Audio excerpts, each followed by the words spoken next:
Hello and welcome to Call to the News, the Watch It Played news show where I scurry through as much board game news as I can like some type of journalistic weasel or a badger with a clipboard or like a... You get it. You get it. You get it.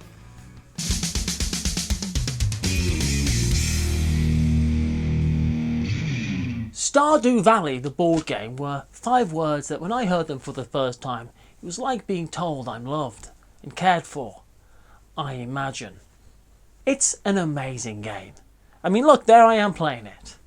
And there I am plugging my Twitch channel. Okay, so my bias is going to play a pretty big part in this new segment because I love Stardew Valley, the video game all about foraging and farming and fighting and forgetting what you were meant to be doing 6 hours ago when you started playing. Has it really been 6 hours? What day is it? Tuesday. Great. Thought it was Friday evening. I've lost 3 days. The board game was announced and released and then sold out all in the same day, and it's designed by the original video game designer Eric Barone as well as Cole Medeiros, the designer of Gubs. And you'll be cooperating together as you farm and form friendships, all while trying to preserve the magic of the valley from the nefarious Jojo Mart Corporation. I hate the Jojo Mart Corporation so much. I hate them. I hate them so much I have to organise my day around hating them. I hate them. And to do it, you'll be doing a lot of familiar Stardew Valley type things, from farming and fishing, to fulfilling goals and restoring the community centre, as well as finding new rare items, fostering your animals, formalising your farm and your skills, and exploring the mine. All as the seasons pass. One more alliteration. So close. And the designers make sure to warn us all that this isn't just a casual affair, like when I gave a gift to Emily, even though I am romancing Penny. This is a mid-weight cooperative Euro for 1 to 4 players, taking 45 minutes per player. The game is, as I mentioned, more sold out than Taylor Swift hosting a board game news show. Imagine the shame of it. And was only available in the US, but I'm really hoping that it'll come to a wider market at some point because I really want it. And not just because I want to romance Penny, but that being said, and to be very clear, I do absolutely want to romance Penny. I imagine her and I taking long walks in nature parks, like the kind you'd find in the game for this month's sponsor, 4 Gardens from Arcane Wonders. Long ago, in a beautiful eastern kingdom, a queen and her people pleased their gods by building a mystical pagoda. One day, the queen fell ill and summoned her citizens to compete for her crown, which would be passed on to whoever built the most pristine garden around that pagoda. She was really, really into pagodas, and the heir will be chosen by the gods themselves. And players will compete to win the gods' favour by constructing panoramas from cards, acquiring resources by physically turning the game's pagoda and allocating those resources to best satisfy their needs. Each god has their own desires, thus players must compete to please each one, with the most lavish landscaper earning the crown.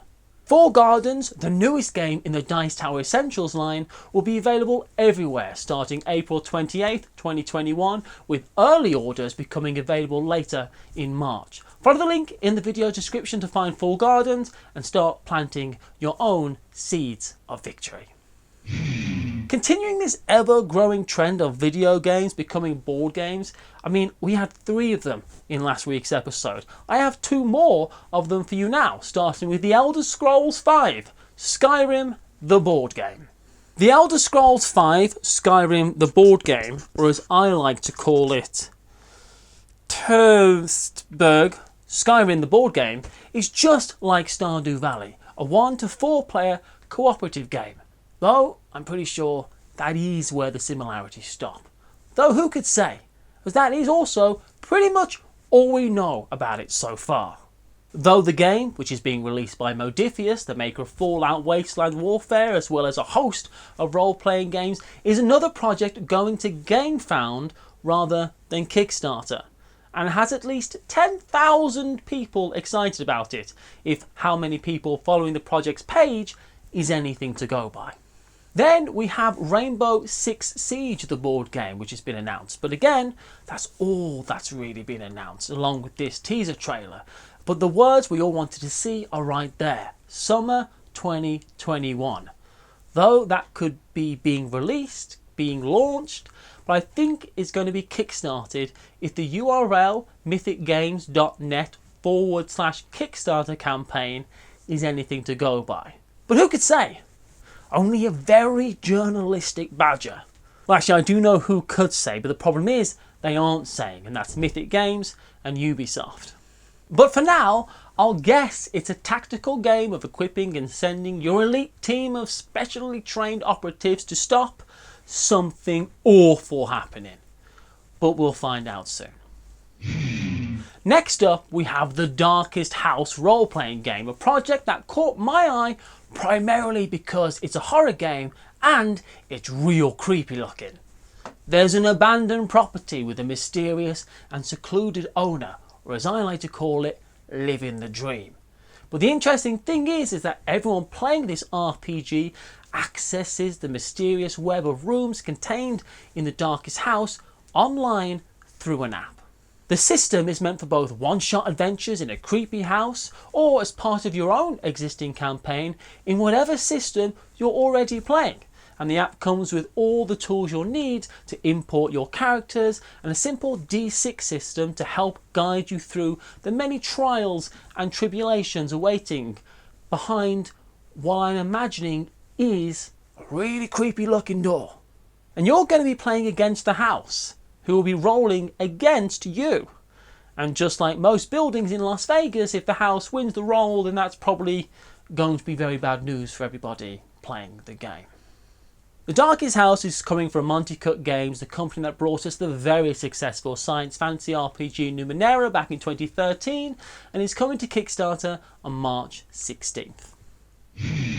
CoraQuest, the homegrown game by Dan Hughes and his now 9-year-old daughter Cora, which took Kickstarter by storm last month, has been picked up by Bright Eye Games. And what piqued my interest in this news item was when I sat back in my chair and said, who on earth are Bright Eye Games? Though the answer was thankfully in the same press release, as it seems Bright Eye Games are a new venture in board game publishing from PSC Games, who normally make war game type games such as Red Alert, The Great War and Blitzkrieg. Also, I love Blitzkrieg. But this is a new venture for them to bring family games to the market. Magic the Gathering, as well as just constantly announcing new sets and products every 20 minutes, did announce more for their Universe Beyond initiative, with both Lord of the Rings and Warhammer 40k coming soon to a magical plane near you. Magic does a lot of crossover products with The Walking Dead, D&D, My Little Pony, to just name a few. But what are the cards in the... Yes, I said My Little Pony. These new sets are not going to be standard legal, meaning no one's going to be able to win a tournament by casting Gandalf and smashing in with a Balrog for 40 damage. They're going to look very different with special frames and available in multiple product lines such as Secret Lair sets and Commander decks. And Portal have announced the Robinson's Crusoe Collector's Edition will be another game choosing GameFound over Kickstarter. Robinson Crusoe is an evergreen title where you essentially go to an island to be punished by that island as you cooperatively try to survive a bunch of different scenarios. But it's a collector's edition, it's more of that, way more. It's loads more of that. The collector's edition will have a book of adventures with 20 scenarios, as well as new variants and older scenarios, all organised by length and difficulty. Though the harder it is, the quicker you will die, I suppose. So I guess it goes short length, long length, then back to very short again at the end there. But it will have a companion app with 300 new cards, as well as a tutorial for new players to learn the system. The Collector's Edition will launch on GameFound on March 23rd, and I recommend going over to Portal Games' own YouTube channel to find out everything you need to know about all things Portal games. And finally we have, well look, Games Workshop just announced a bunch of stuff. One press release and all of a sudden we have enough for us to be excited about all year. Okay, so deep breath. Warhammer Age of Sigmar Bladeborn is a game slated as fast-paced and brutal where two players will be clashing warbands against each other. And Bladeborn is being promoted in part as a gateway game into other well-established games such as Underworld and Warcry.